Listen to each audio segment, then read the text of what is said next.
성경은 처음서부터 계시록 끝까지 우리 모두에게 낮아질 것을 요구하고 있습니다. 내가 낮아지는 곳이 성소요, 나를 낮추는 그곳이 우리가 높아지는 것이고 성공적이고 풍요로운 삶이 시작이 되는 곳이라는 것입니다. 우리 잘 아는 예수님께서 받으신 세 가지 유혹이 있지 않습니까? 사단이 예수님을 데려간 곳이 광야였습니다. 그곳에서 세 가지 유혹을 하는데요, 사단이 그 광야에서 예수님을 데려간 곳이 어디에? 성전 꼭대기입니다. 가장 높은 곳이었습니다. 또한 예수님을 사단이 데려간 두 번째 장소가 어디입니까? 지극히 높은 산 꼭대기였습니다. 높은 곳이었습니다. 이는 상징적인 자리입니다. 사단이 있는 곳이 어디인가요? 높은 곳이에요. 그곳에는 하나님이 계시지 않습니다. 하나님이 계시지 않고 사단이 있는 그곳에서 요구합니다. 돌을 떡이 되게 해. 권세를 다 주겠다. 이곳에서 뛰어내려라. 내게 절하면 모든 것을 너에게 주리라. 높아져라, 성공해라, 세상적으로 형통해라. 그 얘기죠.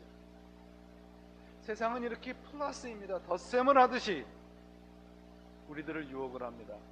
하나하나 더하는 것이 성공이라고 말을 하는데요, 성경은 뭐라고 말을 합니까? 성경은 하나하나 빼라고 말을 하고 있지 않아요.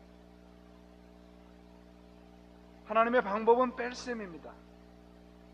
여러분, 제가 여러분들에게 세상적으로 성공하지 말고 정말 무슨 홈레스처럼 거지같이 살라는 얘기가 아닙니다.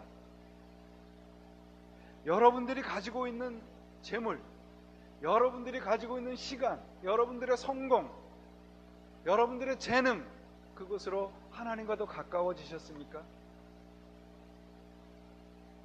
하나님과 가까워지었다면 여러분들이 지금 누리고 있는 재물은 여러분들에게 복입니다.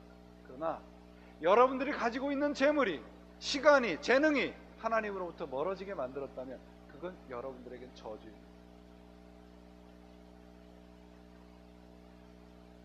내가 지금 가지고 있는 것으로 하나님과 가까워지고 그분을 붙잡았는가? 내게 있는 것을 빼서 하나님의 나라의 그 영원한 창고에 차곡차곡 영광스럽고 영원한 것을 쌓아가고 있는가? 그런 것을 묻고 있습니다. 우리의 풍요로움으로 하나님과 가까워지셨습니까?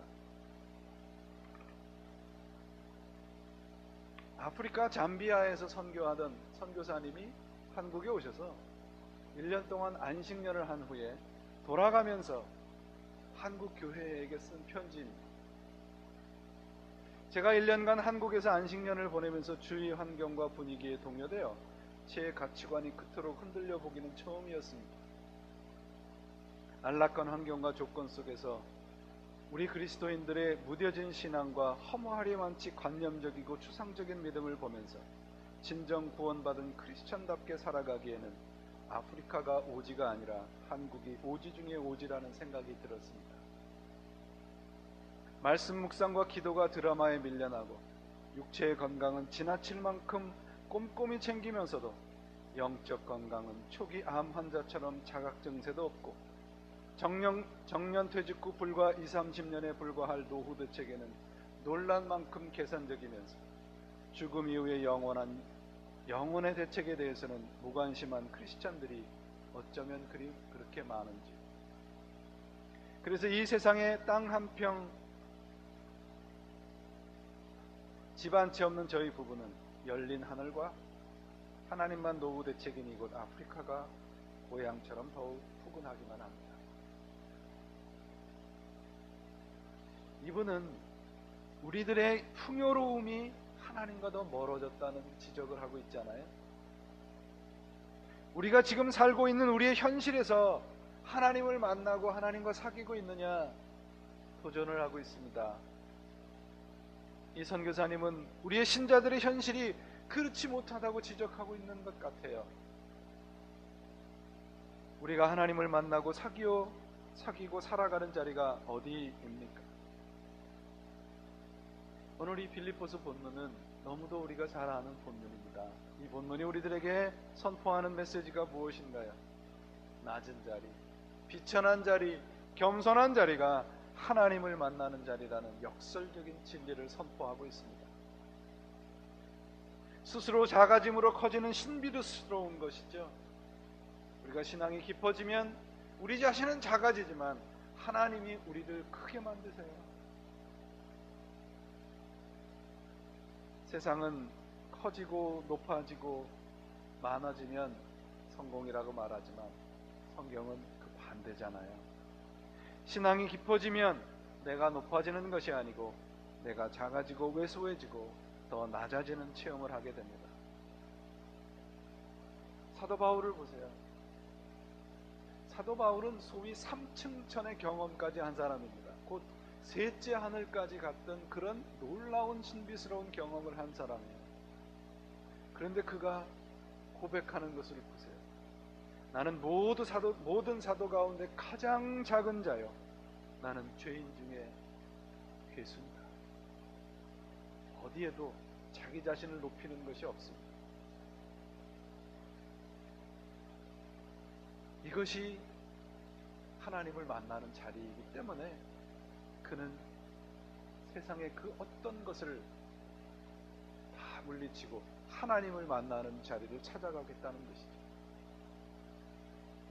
내가 하나님을 알수록 내 왜소함을 깨닫게 되고 얼마나 낮고 비천한 존재인가를 알게 됩니다. 그런데 바로 그 자리가 하나님을 만날 수 있는 자리.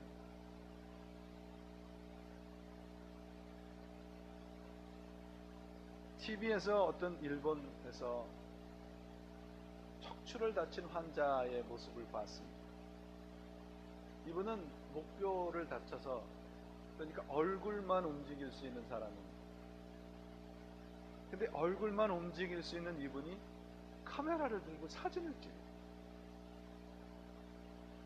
그분이 볼 수 있는 세계는 침대 높이만큼의 그 밑에의 세계를 찍을 수 있는 사람입니다. 50cm 정도 되는데 허리 밑에 또 다른 세계가 있다는 것입니다. 우리가 볼 수 없는 세계를 그는 보면서 촬영을 하고 사진을 찍고 있었습니다. 저는 그 프로그램을 보면서 우리가 고개 숙이지 않으면 보지 못하는 세계, 낮아지지 않으면 결코 볼 수 없는 세계가 있다는 것이에요. 우리 이스라엘 베들레헴을 가면요, 예수님께서 탄생하신 탄생교회가 있습니다. 그 교회를 가려면 반드시 통과해야 하는 문이 있습니다. 그 문을 가려면 허리를 90도 이상 구부려야 들어갈 수 있어요. 상징적인 겁니다. 여러분, 우리가 낮아지지 않으면, 뻣뻣하게 고개를 쳐들고 다녀서는 결코 볼 수 없는 세계가 있습니다. 낮아져야만, 겸손해져야만, 온유해져야만, 마음을 비워야만 볼 수 있는 세계가 있습니다. 그것이 예수님의 세계입니다.